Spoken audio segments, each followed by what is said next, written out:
C'est du solide chaque semaine sur Boursorama, l'émission patrimoniale dédiée à la pierre papier. Aujourd'hui, on va faire un petit bilan à mi-année, comment se sont comportés les CPI à mi-parcours de cette année 2021. Bonjour Jean-Marc. Bonjour David. Alors cette question évidemment elle est légitime, les épargnants qui ont des parts de CPI dans leur patrimoine se posent cette question, tout ça évidemment est normal. Il n'y a pas de mauvaise surprise comme certains esprits chagrins le redoutaient ? Non, on est plutôt sur une trajectoire de retour à la normale après un exercice 2020 qui finalement s'est pas trop mal passé parce que les actifs bien placés étaient résilients et surtout il y a beaucoup d'aides de l'État et notamment pour les commerçants. Et on voit bien la faveur de la sortie de la crise sanitaire à ce jour. On ne sait pas non plus de quoi demain sera fait, même si aujourd'hui on est quand même majoritairement vaccinés, c'est une grosse différence. Donc 2021, c'est quelque part un exercice de transition, de convergence vers, je dirais, la normalité qu'on a pu connaître avant le Covid. Je pense que le témoignage le plus flagrant, c'est ce qu'on peut voir tous les jours au niveau des commerces, au niveau des restaurants. Le tourisme commence aussi à redémarrer. Et les entreprises, elles aussi, le moral des chefs d'entreprise n'a jamais été aussi élevé. Les entreprises investissent. C'est le point le plus important en matière de macroéconomie, c'est quand les entreprises investissent. C'est là où elles créent des emplois, où elles préparent l'avenir, etc. Et donc les loyers, pardon d'être prosaïque, mais malgré les fermetures des magasins lors du 3e confinement, les loyers, ça rentre bien? Pas de problème? Les loyers, ça rentre très bien. Un petit clin d'œil, ça rentre même mieux qu'en 2019, donc période où il n'y avait pas de Covid, puisque pendant l'année 2020, on a développé un certain savoir-faire pour en faire rentrer plus vite les loyers. Donc on est toujours sur cette dynamique d'un service de quittancement de loyer très actif. Et donc avec des taux d'occupation aussi qui, pour le coup, qui se tiennent bien? Alors, les taux d'occupation se tiennent bien, notamment pour les commerces. C'est une classe d'actifs dans laquelle on a toujours cru, quand bien même au cœur de la crise. Moi, je pensais aux bureaux, moi.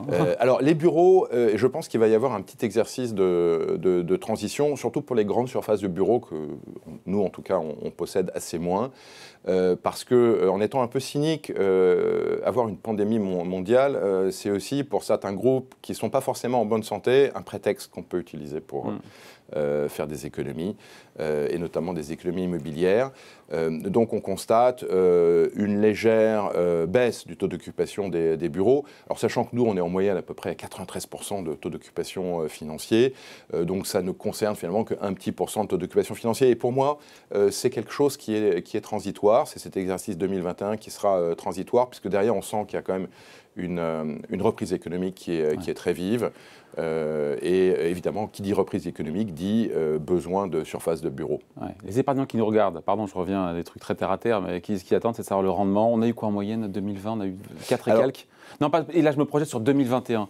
Ils disent, mais tiens, ma foi, année de reprise économique, est-ce qu'on peut faire mieux? Est-ce qu'on aura mieux en termes de rendement en 2021, cette année, que par rapport à l'an dernier, qui était autour de 4 et quelques, c'est ça? Alors, en moyenne, les CPI françaises, en 2020, ont fait 4,18, donc ce qui est un excellent score. Il est précis, Jean-Marc, 4,18. 4,18, oui, c'est la deuxième décimale, alors que le taux sans risque, aujourd'hui, est de 0. Donc, d'ailleurs, c'est amusant de constater que l'immobilier n'a jamais autant rapporté quand on le rapporte au taux sans risque. En différentiel. Alors, bien entendu, s'agissant de rendement, les rendements ne sont pas garantis. Non, mais je le dis ça, moi.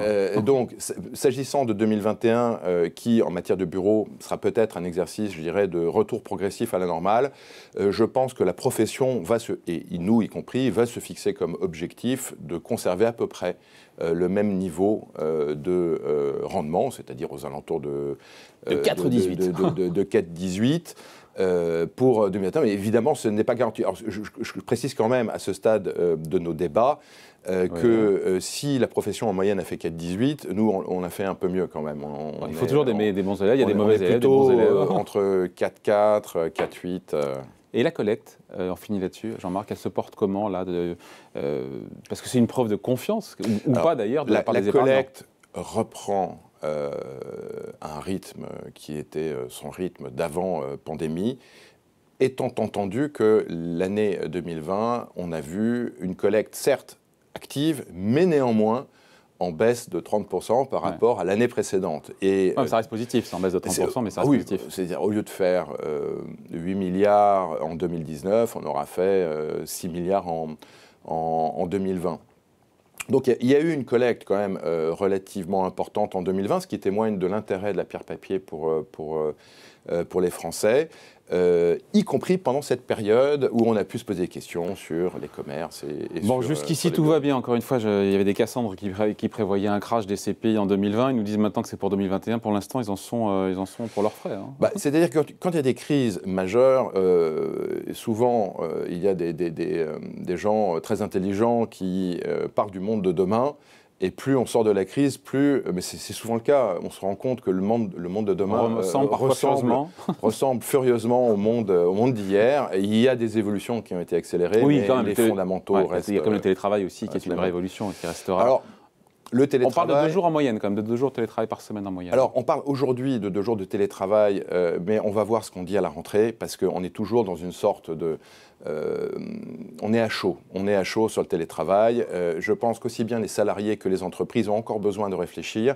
Je pense qu'il n'y aura pas de télétravail généralisé, sauf dans des industries qui vont mal, où là, on cherche à faire des économies. En revanche, le fait de faire le moins de télétravail possible sera un signe de bonne santé pour les entreprises qui ont envie de redémarrer fort dans cette période de reprise.